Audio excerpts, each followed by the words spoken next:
Hey, this is Politics with Laura.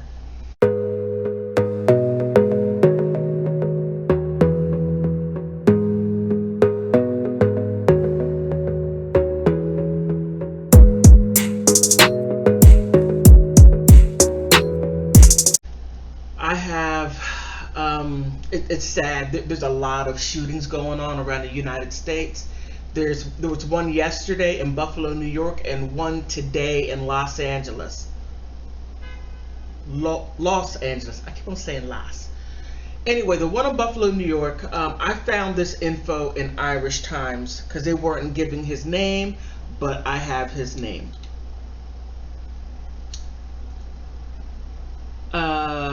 His name is PaytonGendron.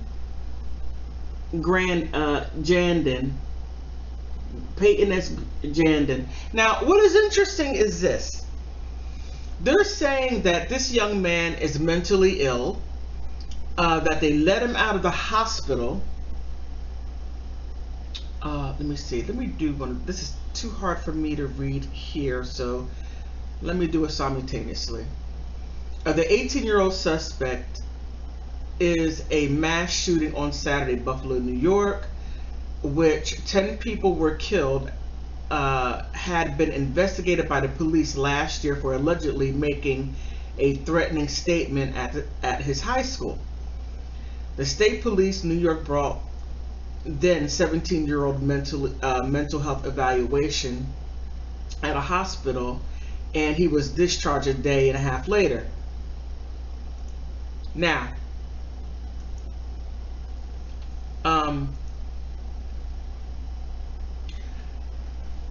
if they let him go a day and a half later, then that means that there wasn't a crisis. There wasn't much going on at all. Now, if there were something going on, they can hold him up to 14 days, even longer, especially depending on where you are. In Buffalo, New York, they hold you. So this already stinks to high heaven. It already does. Okay, let me move this up a little bit. Buffalo Police Commissioner Joseph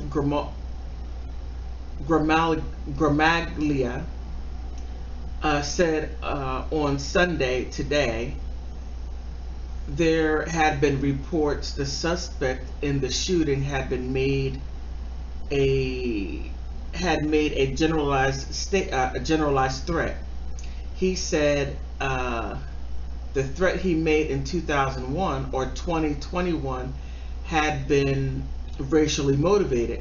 Police in New York State are treating as a racially motivated hate crime the murder of the 10 people by a heavily armed gunman at a supermarket in Buffalo Saturday afternoon. Now, oh yeah, they would have to most definitely look at this as a hate crime, because if they were to try to not look at it as a hate crime, people will go to the streets. Because a legally blind person that can't see a thing can most definitely physically see that this was racially motivated. And I don't like the fact, this is what I don't like, is how his mental illness, one hand, and him being a racist on the other hand. And I have normally I would have problems saying that young people are a racist. It really makes me feel uncomfortable even having that come out of my mouth, because I would have to look at the parents and who raised him. But since he carried out his hatred and racism, I can call him a racist.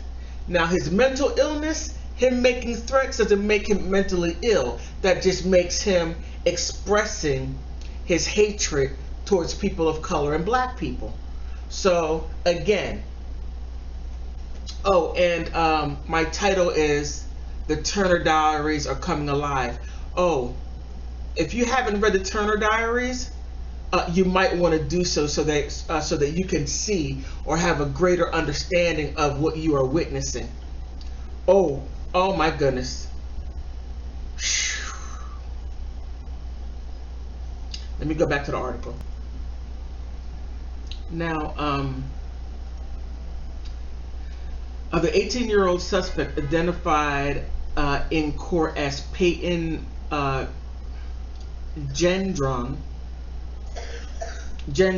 of Conklin, New York, pled not guilty on Saturday evening of first-degree murder in charges that could lead to life imprisonment without parole. Erie County District Attorney John Flynn said evidence in this case might support the charge for domestic extremism motivated by race against Mr. Gendron. Federal authorities in... did I move it up here? Oh yeah, I did.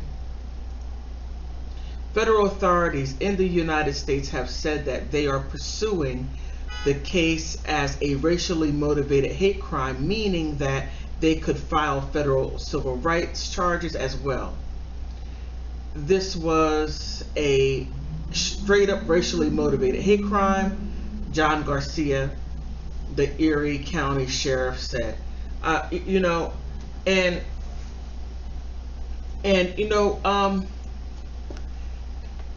What is most definitely devastating is that this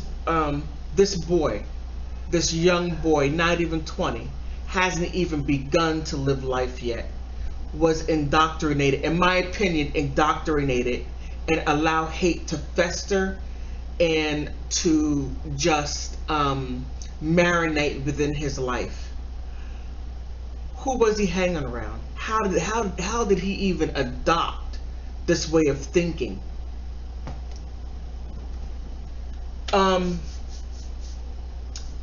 In my previous videos, I said that the South was rising when I made that statement. I made the statement when I covered the Alfalfa Club. The Alfalfa Club is the very elite people that have a party at the end of January every year to commemorate Robert E. Lee's birthday. They've been doing that for 120 years. And when I said that the South is rising again, I don't mean it in a good way. I mean the negative, ugly part, the antebellum part. That's what I'm talking about. And those of Americans of all colors has to do something about this, and especially white people. I have many white friends, and they call people out that act like this. Those of you who are silent, you're going to need to open up your mouth and say something. Stop this. Okay, I didn't mean for this to go too long, and I didn't even get the other video. I'll do the other video later. But outside of all of this tragedy, and this young man's life is forever changed and gone, and 10 people, their lives are gone and their families are destroyed, and this ripples all over the place. And I really truly believe that this young man has no idea the level of not only trouble that he's in, but the level of devastation that he has caused. Not only him, but it's going to trickle through his family. And now he will never have children. I didn't mean to let it go this long. I'm so hurt. Please like, subscribe, and I want to thank my subscribers. I thank you for taking this journey with me. And passerbys, thank you. Please like, help the algorithm. Also, subscribe if you really want to help me out. And leave comments. Leave them. Thank you.